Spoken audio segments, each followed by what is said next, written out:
Hey there, folks. This is Brock Chart, and we're back at you with another pop tutorial. This one is Time Turner from Five Finger Pop Book 1.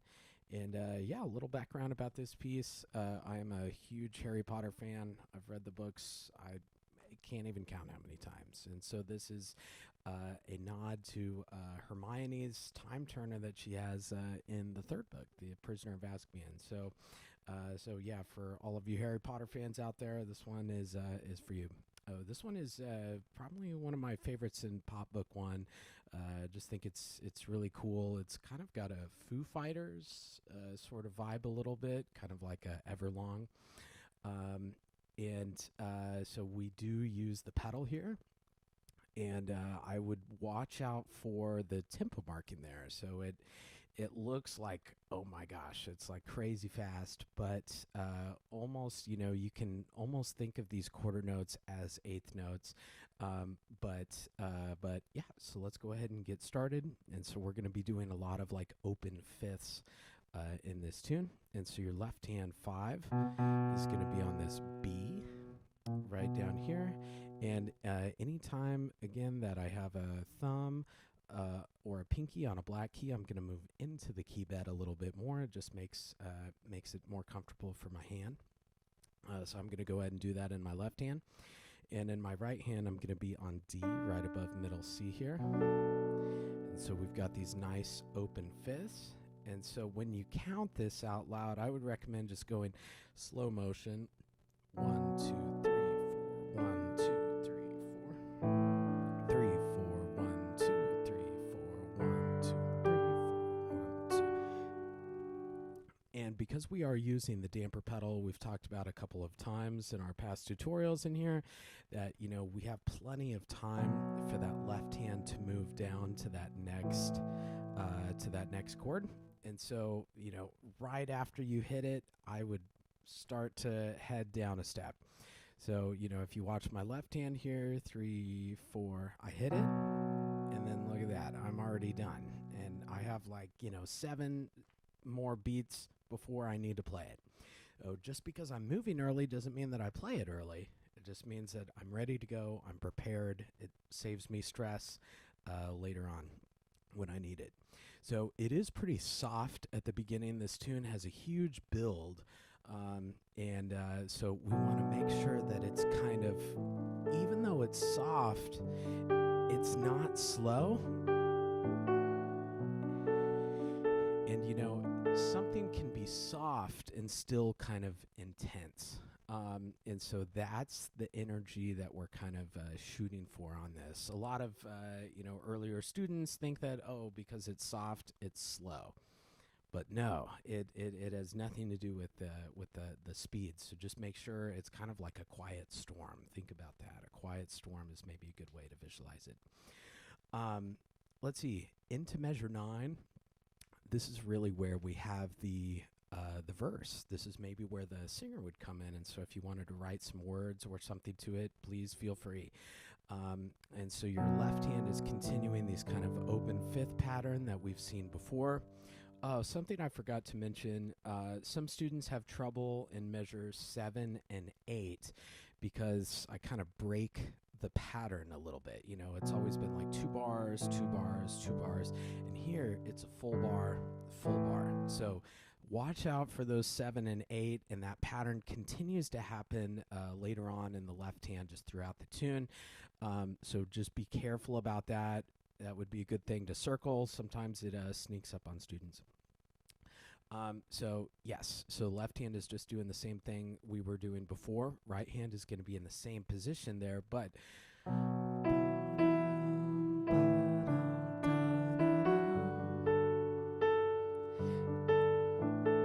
and I think it's kind of important to realize what role you have in this piece, because pop music, rock music, or whatever, there's so many layers that are on the radio. You have the singer, there's background singers, there's the drums, there's the rhythm guitar, lead guitar, bass, keyboard, synthesizers. There's sometimes dozens and dozens of layers happening on a track that you would hear on the radio.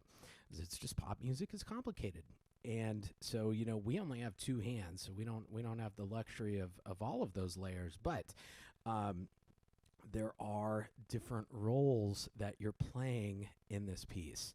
And so I would say that measure 9 through 12 is really like your singer. You are acting as the singer. That's the ba-dum, ba-da-da-da-da.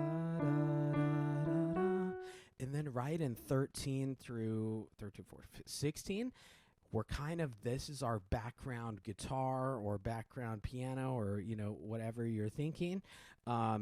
And so it's kind of swapping roles a little bit. So I would maybe think about that as you're playing it. Maybe play 9 through 12 a little bit louder and really bring out that melody, and then kind of have measure 13 through 16 be a little bit, a little bit more subdued, I guess, since it's kind of, more of a background instrumentation sort of thing. And, you can kind of hear that. And I always encourage students to sing. I think it really helps with phrasing and musicality. And you could kind of hear that. Bum, ba-da-da-da-dum.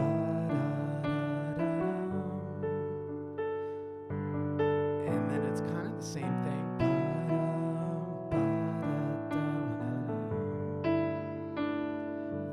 So yeah, you can kind of hear, there's 4 bars of like singer melody and then kind of background stuff. 4 bars of singer melody, background stuff. So that's kind of the texture for the first couple of pages.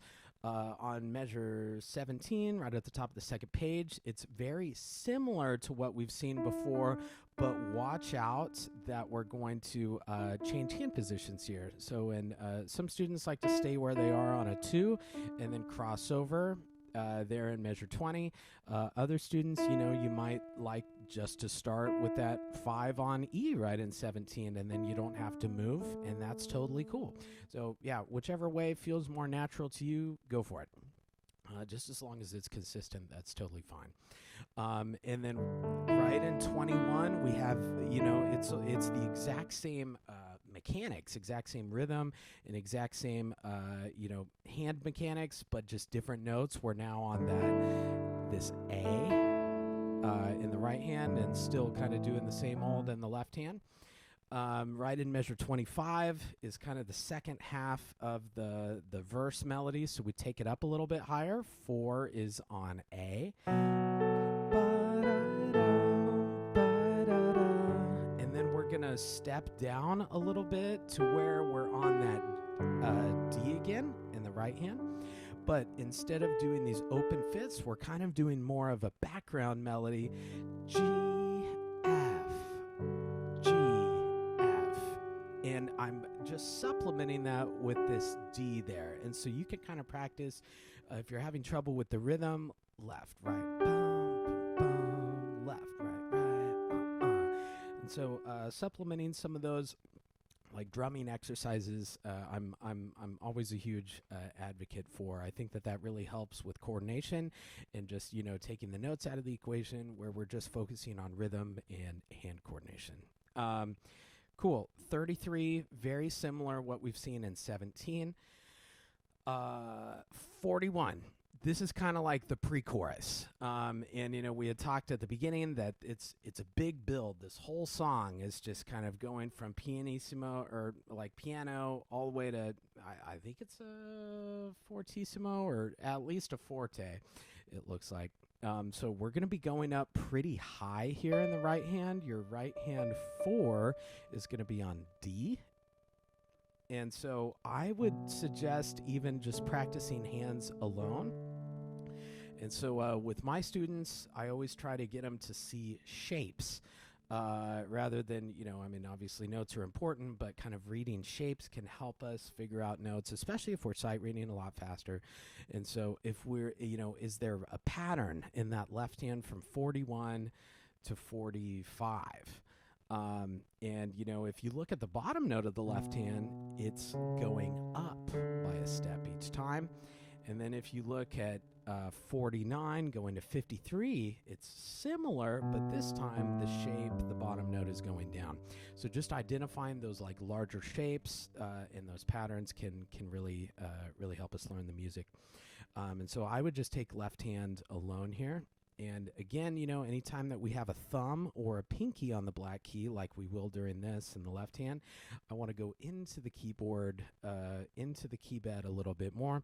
So that way, we're not, having to do weird, awkward twists with our wrist or, do a chicken wing with our elbow. So this is 41, and you could just go really slow. And again, take advantage of the pedal.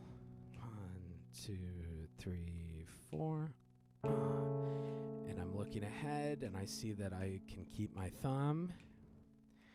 And then I just kind of do the same thing. So, and then for the left hand here, 49 to 53 I think is easier because it's just those fifths. Sometimes students get a little tripped up right in 43 because it's not a fifth anymore. So we do have to spread out our hand a little bit to the C sharp with our pinky, and my thumb is on A. So after we find that, then it's totally fine because we just bring the pinky up. But just, that might be a place you can circle there. In right hand, we're going. Now I'm going to cross over with my 3 here. And it's a very similar rhythm to what we saw back in 29 with this G, F, G, F. And so we're kind of, continuing that singer texture followed by background texture, singer texture, background texture. And then 49 is kind of the same thing, but just a little bit different shape. And this is my favorite part of the tune here. This is definitely the climax. This is like 57. And this is the big note right at 61. Everything kind of fades away back to that kind of quiet storm texture. So let's back it up in 57. I would focus on just left hand here because this is, we are having to jump a lot more here. We're making this big jump all the way down to F sharp with a pinky. And so remember, we have the pedal throughout there. And whenever I'm on the black keys, I'm going to go into the key bed a little bit more. And then I'm going to jump all the way back up to C. So it's a decent amount of jumping, so just be careful about that. 3. And then back up to C, all white keys there. So our regular B, we go to all black keys, and then we go to all white keys. Your right hand is we've been just keep going up the keyboard, getting higher and higher and higher. We're a 3 on F sharp here. And then I like to switch to a 3 here. 3, 4, 2, and we'll just kind of hold that since it's a fermata for a little bit. And remember, everything is really building. I think 61 is just the peak of the piece, the climax, what everything is kind of building towards. It's a little unusual chord because we're kind of in D and B, and so this shift to C is like a pretty drastic, harmonic change. But it's really cool, and it's kind of a surprise. And so we want to, keep the energy up. Don't be afraid to go louder and really just bring out that, don't be afraid to accent it and just let it all out right in 61. That's a big moment.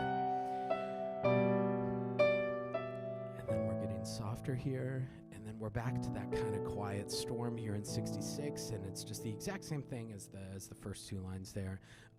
Be aware that on that fermata right in 65, if you're playing with the play along track, which I totally recommend that you do because it's awesome. The band is a lot of fun, especially on this one. I think that the band usually treats fermatas as 2 full bars of whatever the tempo is. It's because we're, a band and we can't watch to see, if when you're ready to move on. So just be aware of that. If you are playing with the play along track, we do it for a whole 2 bars. So it'll be 3, 4, 1, 2, 3, 4, and then we're 66. But if you're playing at solo piano, you can hold that as long or short as you want to. Good. I think that'll do it for Time Turner. So I hope you have fun with this one. This one's one of my favorites, and I hope this video helped you. Thank you so much. I'll see you in the next one.